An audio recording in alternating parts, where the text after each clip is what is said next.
بالله من الشيطان الرجيم وإن كنتم في ريب مما نزلنا على عبدنا فأتوا بسورة من مثله وادعوا شهداءكم من دون الله إن كنتم صادقين فإن لم تفعلوا ولن تفعلوا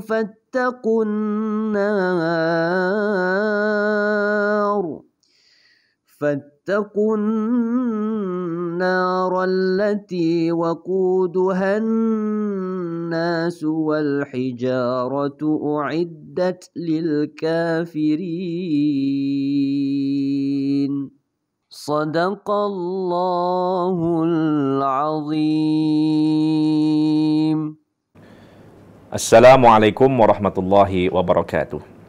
Bismillahirrahmanirrahim. Alhamdulillahirabbil alamin. Wassalatu wassalamu ala sayyidina Muhammadin asyrafil anbiya'i wal mursalin wa ala alihi wa sahbihi ajma'in. Bertemu kita dalam siri Tadabbur Tafsir Mubin. Alhamdulillah, bersyukur kita kepada Allah Subhanahu wa taala kerana kita diizinkan olehnya untuk dapat bersama-sama membaca dan juga mentadabbur Al-Quranul Karim. Dan pada kali ini insya-Allah kita akan membicarakan perihal firman-firman Allah Subhanahu wa taala yang berkaitan dengan mukjizat Al-Quran. Allah Subhanahu wa taala telah pun berfirman pada ayat ke-23 sehingga 24 daripada surah Al-Baqarah. A'udzubillahi minasyaitonir rajim. Bismillahirrahmanirrahim. Wa in kuntum fi raibin mimma nazzalna ala 'abdina fa'tu bi suratin min mithlihi wad'u syuhada'akum min dunillah in kuntum shadiqin. Shadaqallahul azim. Sedang penonton yang dirahmati Allah Subhanahu wa taala. Ayat ini menceritakan perihal kemukjizatan Al-Quran dan bahawa mukjizat itu, yakni mukjizat Al-Quran itu adalah satu perkara yang luar biasa yang tidak ada tolok bandingnya yang dikurniakan oleh Allah Subhanahu wa taala kepada para nabi dan rasulnya bagi membuktikan kebenaran mereka. Inilah yang dikatakan sebagai mukjizat. Dan pada ayat ini Allah Subhanahu wa taala menyatakan, sekiranya kamu, yakni golongan musyrikin, berada dalam keraguan dengan apa yang telah kami turunkan kepada hamba kami, yakni Muhammad sallallahu alaihi wasallam, maka hendaklah kamu mendatangkan dengan satu surah yang sama seperti mana Al-Quranul Karim. Dalam ayat ini sebenarnya Allah Subhanahu wa taala telah pun mencabar golongan musyrikin bagi mendatangkan dengan sesuatu yang serupa dengan Al-Quranul Karim. Dan untuk makluman para penonton yang dirahmati Allah Subhanahu wa taala, cabaran ini bukanlah merupakan cabaran yang pertama. Kerana kalau kita melihat bahawa sebenarnya Allah Subhanahu wa taala telah pun mencabar mereka terlebih dahulu daripada itu berdasarkan daripada ayat ke-88 daripada surah Al-Isra.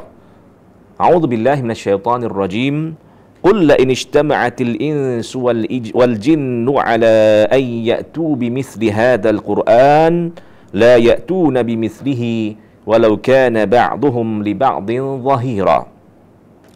Katakanlah wahai Muhammad, sekiranya berhimpun manusia dan juga jin untuk mendatangkan dengan sesuatu yang serupa dengan Al-Quran itu secara keseluruhannya, mereka pasti tidak akan dapat mendatangkan dengan sesuatu yang serupa dengannya, sekalipun mereka itu tolong-menolong dan bantu-membantu sesama mereka. Ini adalah merupakan cabaran peringkat yang pertama. Allah Subhanahu wa taala mencabar sekalian orang musyrikin untuk mereka mendatangkan Al-Quran yang serupa seperti mana yang turunkan kepada Nabi Muhammad sallallahu alaihi wasallam. Lalu sebahagian daripada mereka cuba untuk mendatangkan dengan surah-surah seperti mana Al-Quran, tetapi dapat dibuktikan bahawa apa yang didatangkan oleh mereka itu sama sekali tidak tertanding dengan Al-Quranul Karim. Ini cabaran yang pertama. Kemudian Allah Subhanahu wa taala ibarat pada hari ini memberikan diskaun, memberikan potongan, ya.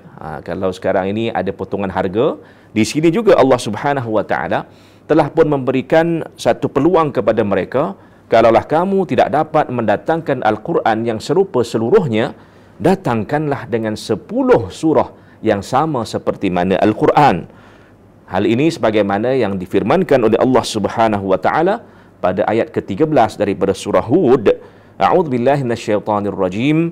Am yaquluna iftarah qul fa'tu bi 'ashri suwarin mithlihi muftarayat wad'u man istata'tum min dunillah in kuntum shadiqin. Katakanlah, fa'tu bi 'ashri suwarin, datangkanlah dengan 10 surah yang sama dengan Al-Quran itu, dan sekiranya kamu ingin mendapatkan bantuan dan pertolongan daripada sesiapa sahaja, silakan. Tetapi jangan minta kepada Allah Subhanahu wa taala sekiranya kamu adalah merupakan golongan yang benar. Ini merupakan cabaran yang kedua. Namun mereka juga tidak mampu untuk mendatangkan dengan 10 surah yang sama seperti mana Al-Quran. Lalu Allah Subhanahu wa taala beri peluang sekali lagi kepada mereka untuk mendatangkan apa? In kuntum wa in kuntum fi raibim mimma nazzalna ala 'abdina, seperti mana yang kita baca pada ayat 23 daripada surah Al-Baqarah ini, fa'tu bi suratim min mithlih.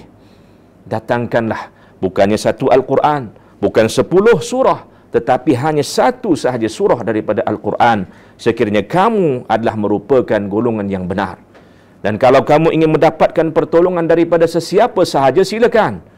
Hendak meminta bantuan daripada jin, daripada syaitan dan sebagainya, ataupun kamu nak himpunkan para sastrawan dan sebagainya, silakan. Tetapi kamu pasti tidak akan dapat mendatangkan dengan sesuatu yang sama dengan Al-Quranul Karim. Inilah yang diterangkan oleh Allah Subhanahu wa taala pada ayat yang ke-24. فَإِنْ لَمْ تَفْعَلُوا وَلَنْ تَفْعَلُوا فَاتَّقُوا النَّارَ الَّتِي وَقُودُهَا النَّاسُ وَالْحِجَارَةُ أُعِدَّتْ لِلْكَافِرِينَ. Shadaqallahul azim. Dan sekiranya kamu tidak dapat melakukannya, yakni mendatangkan dengan satu Al-Quran yang serupa, ataupun 10 surah yang serupa dengan Al-Quran, ataupun satu surah yang serupa dengan Al-Quran, ketahuilah, walan taf'alu, kata Allah Subhanahu wa taala, kamu sekali-kali tidak akan dapat mendatangkan dengan sesuatu yang serupa dengan Al-Quranul Karim walaupun satu surah. Dan dalam bahasa Arab, bila kita sebut perkataan lan dan dia bersambung pula dengan fi'lul mudhari', maka dia merujuk kepada apa? Merujuk kepada satu perkara yang mustahil akan berlaku. Inilah yang dinamakan sebagai kemukjizatan Al-Quran.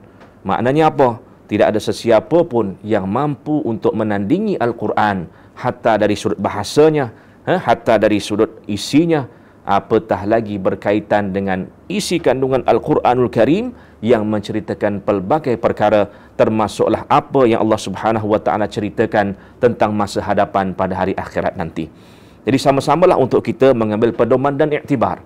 Kerana Allah Subhanahu wa taala pada hujung ayat ke-24 ini telah pun memberi amaran kepada kita, fattaqun naral lati waquduhan nas wal hijarah uiddat lil kafirin.